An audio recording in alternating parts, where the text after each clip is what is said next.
Hi students, I am Irene. Hope all are safe and healthy. In this video, you will learn one of your class 12 computer science topics, file handling.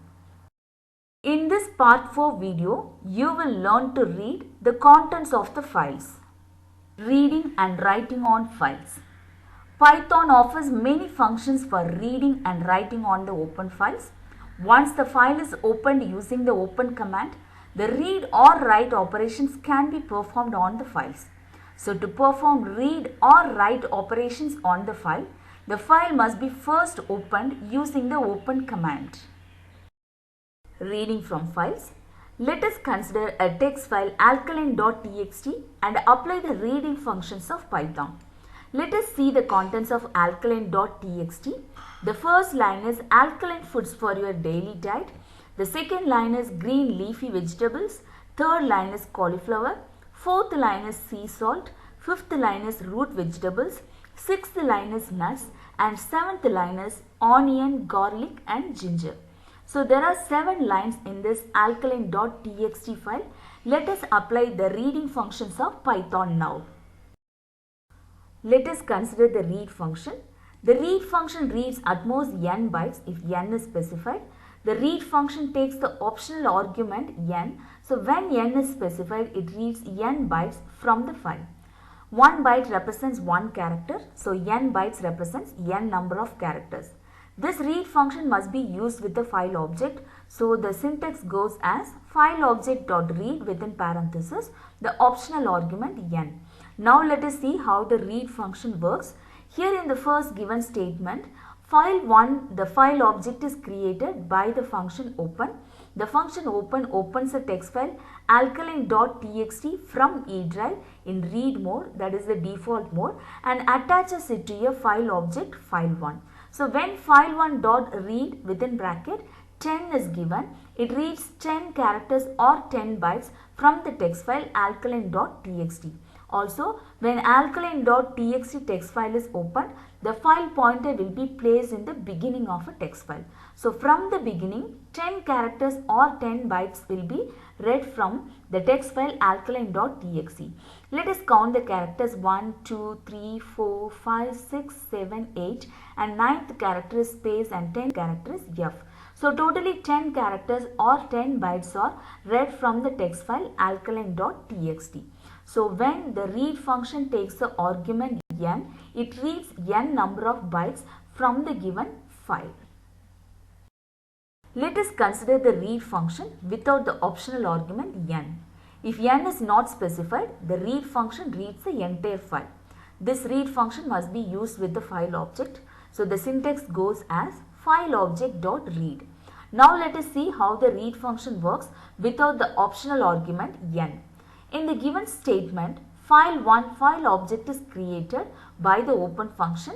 This open function opens a text file alkaline.txt from E drive in read mode, the default mode, and attaches to a file object file1. Also, the file pointer is created and it is placed in the beginning of a text file.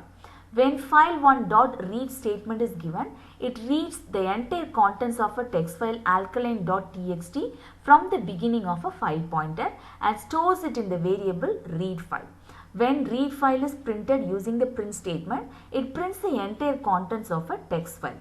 So when read function is specified without the argument n, it reads the entire contents of a file. Let us consider the readline function. The readline function reads one line at a time if n is not specified. The readline function must be used with the file object. So the syntax goes as file object or file handle dot readline within parenthesis the optional argument n. Now let us see how the readline function works when optional argument n is not provided. In the given statement, file object file1 is created by the function open. The open function opens a text file alkaline.txt from E drive in read mode, that is the default mode, and attaches to a file object file1. Also, it creates a file pointer and it places it in the beginning of a text file. So when file1.readline function is executed, it reads one line from the text file alkaline.txt from the file pointer and stores it in the variable read a line. So when read-a-line variable is printed, it prints the first line, alkaline foods for your daily diet. So when readLine function is specified without the optional argument n, it reads one line at a time from the specified file. Let us consider the readLine function with the optional argument n. If n is specified, the readLine function reads n bytes from the file. The readLine function must be used with the file object. So the syntax goes as file object or file handle dot readLine within parenthesis the optional argument n. Now let us see how the readLine function works when the optional argument n is provided. In the given statement, file object file1 is created by the open function. The open function opens the text file alkaline.txt from E drive in read mode, the default mode, and attaches to a file object file1.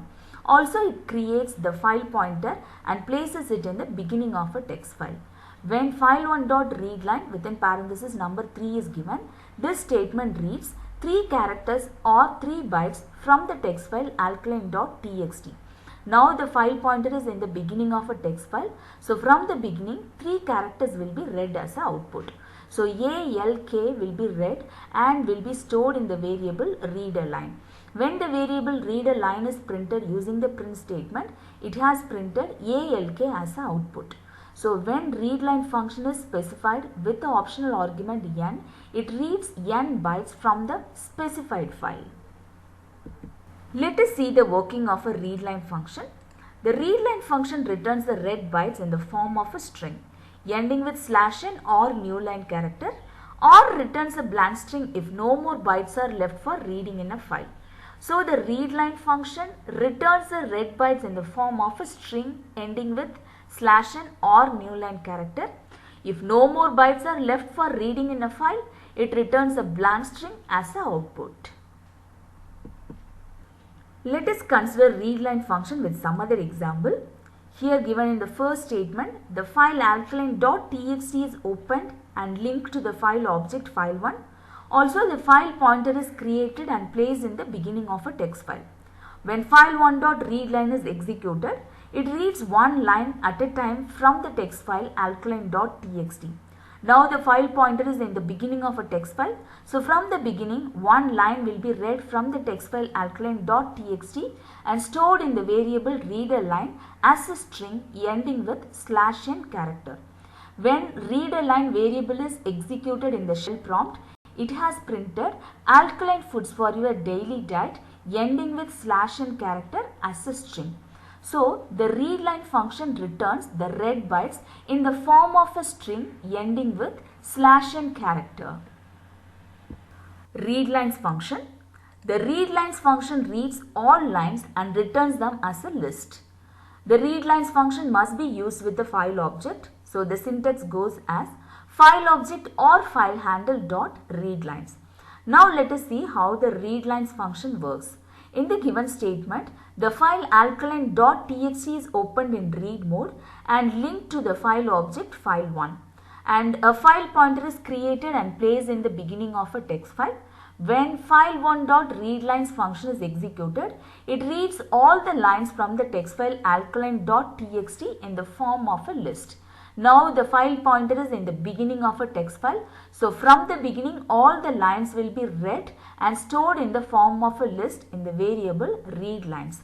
When the variable readLine is printed using the print statement, it has printed all the lines ending with /n character as the individual item of a list. Now, when the type of the readlines variable is checked, it has printed as list.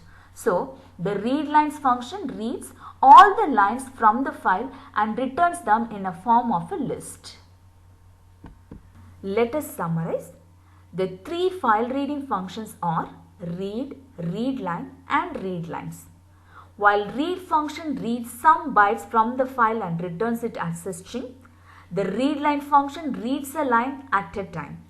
And the readlines function reads all the lines from the file and returns it in the form of a list. In this part 4 video, you have learnt the file reading functions of Python. Coming up next, sample Python programs with reading functions, video part 5.